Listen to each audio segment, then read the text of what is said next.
बोलता हिंदुस्तान के तमाम दर्शकों का स्वागत है। हिंदू खतरे में है ये बात सोशल मीडिया पे आपने कई बार सुनी। बीजेपी के राजनेता जो काफी तीखे भाषण देते हैं, उनके भाषणों में भी आपने काफी सुनी कि जागो हिंदू जागो, जागो हिंदू जागो, बहुत खतरे में हो और अस्तित्व खतरे में है। इस सवाल का जवाब और इस बात पर बहुत सटीक तरीके से एक पॉडकास्ट पे इतिहासकार डॉक्टर राम पुनियानी ने इसका जवाब दिया और इस जवाब के लिए उन्होंने एक सवाल उठाया है और वो सवाल काफी महत्वपूर्ण। साथ ही उन्होंने जो पॉडकास्ट किया जिसका जिक्र मैं कर रहा हूं, उस पॉडकास्ट पे उन्होंने कई और गंभीर सवाल उठाए और पूछा कि आखिर किस तरह से बीजेपी काम करती है और वो कभी बेरोजगारी महंगाई का जिक्र नहीं करती और टाइम टेस्टेड फार्मूला हिंदू मुसलमान और समाज को बांटो की राजनीति पर आगे बढ़ती। दरअसल अगर मैं उस पॉडकास्ट का जिक्र करूं, जो शुरुआत जो हमने देखा, उसपे उन्होंने डॉक्टर राम पुनियानी ने बताया कि इंडोनेशिया जहां 2% हिंदू है, वहां कभी ये नारा नहीं लगा कि हिंदू खतरे में। वहां हिंदू खतरे में नहीं है, लेकिन यहाँ जो मेजॉरिटी में है, 80% के आसपास जहां हिंदू हो, वहां नारा ये लगता है कि हिंदू खतरे में। ये किस तरह से संभव है? इंडोनेशिया 2% जहां हिंदू है, वहां हिंदू सेफ है, वहां वो खतरे में नहीं है। लेकिन यहाँ जहां बहुमत के आंकड़ा और प्रचंड बहुमत का आंकड़ा है एक धर्म के पास, वहां उसे खतरे में बताया जाता है। ये सीधे तौर पर पूरी तरह से सियासत है। राम पुनियानी ने इसमें एक चीज जोड़ते हुए कहा कि दरअसल इंडोनेशिया में आरएसएस या बीजेपी नहीं है, इसलिए हिंदू खतरे में नहीं। भारत में हिंदू खतरे में इसलिए है क्योंकि यहाँ बीजेपी और आरएसएस की आइडियोलॉजी काम कर रही है और वहां की बीजेपी आरएसएस की राजनीति काम कर रही है।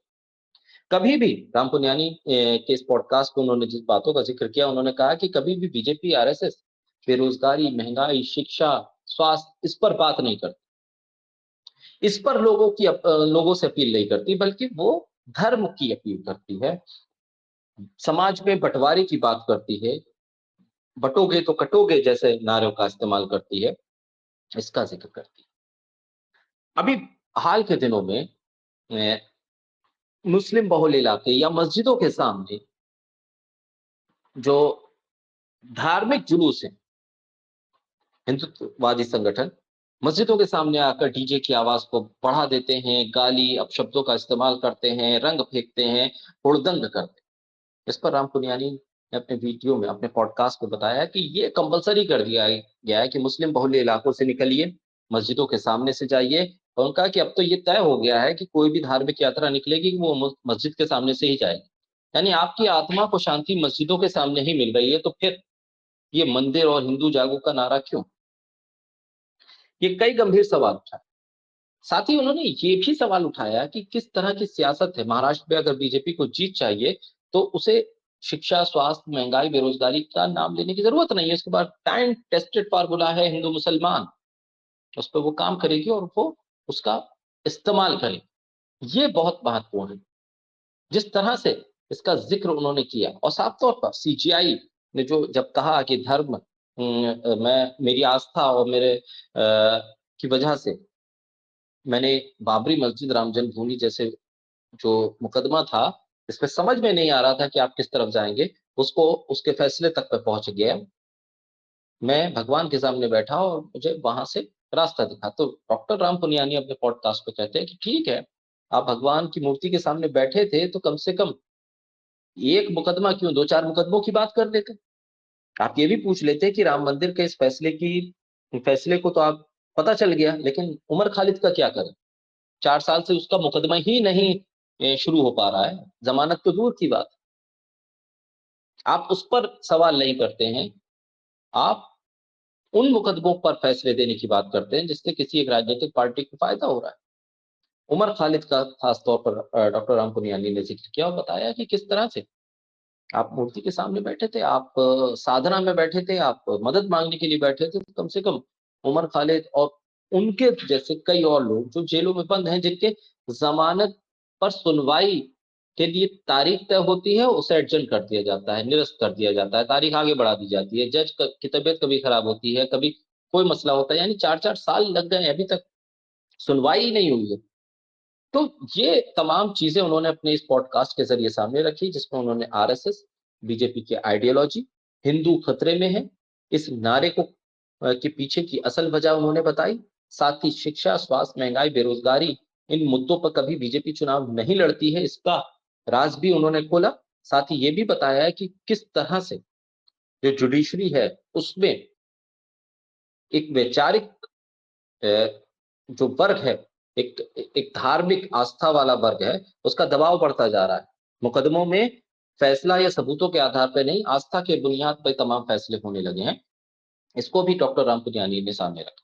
साथ ही बताया कि किस तरह से महाराष्ट्र के चुनाव को पोलराइज करने की कोशिश की जा रही है। डिसाइसिव जो वोटर है, जो वोटर ये देखता है कि किन मुद्दों पर बात होगी, उसे मुद्दे नहीं सुनाई देंगे। हो सकता है कि वो जो टाइम टेस्टेड फार्मूला है बीजेपी का, उसके जरिए ही वो चुनाव मैदान में उतरे। यानी कि सोहित मिश्रा एक मशहूर पत्रकार हैं मुंबई से, और वो अपने यूट्यूब चैनल के जरिए काम कर रहे हैं। तो उनके पॉडकास्ट में डॉक्टर रामपुनियानी पहुंचे और उन्होंने इन तमाम मुद्दों पर विस्तार से बात की। लेकिन जिस तरह से उन्होंने जो मोटा-मोटी बातें आई, उन्होंने ये बताने की कोशिश की है कि भारत पे धार्मिक राजनीति क्यों हो रही है, इसके पीछे की वजह क्या है, असल मुद्दे क्यों छुप जा रहे हैं, जुडिशरी जैसे संस्थाओं में धार्मिक भावनाएं या आस्था क्यों हावी होती जा रही है, और चुनाव जीतने का फार्मूला क्या बेरोजगारी, महंगाई जैसे मुद्दे बन सकते हैं या नहीं बन सकते, इसका भी उन्होंने तमाम तरह से विस्तार पूर्वक उन तमाम चीजों की बातचीत की है। तो डॉक्टर रामपुनियानी ने बताया कि 2% वाले इंडोनेशिया, मलेशिया जैसे देशों में वहाँ हिंदू खतरे में नहीं है, लेकिन भारत में हिंदू खतरे में आ जाता है। इसकी वजह उन्होंने बताई क्योंकि वहाँ आरएसएस बीजेपी नहीं है, और भारत में आरएसएस बीजेपी की विचारधारा है, राजनीति है, उसका संगठन खड़ा होता है, इसलिए यहाँ हिंदू खतरे में आ जाता है। और धार्मिक जुलूस मुस्लिम मोहल्लों से, मस्जिदों के सामने से ही गुजरे, ये कंपल्सरी एक तरह से कर दिया जा रहा है। अगर तमाम शांति और धार्मिक अनुष्ठान मस्जिदों के सामने ही होने हैं, तो फिर मस्जिदों से दुश्मनी कैसी, और बनाइए मस्जिदें, ताकि आपको आसान हो जुलूसों को लेके जाना और मस्जिदों के सामने नारे लगाना। बहरहाल डॉक्टर रामपुनियानी ने कई बातों का जिक्र किया, वो अपनी बातों को बेबाक तरीके से रखते रहते हैं, लोग उन्हें पसंद भी करते हैं, सुनते भी हैं। बोलता हिंदुस्तान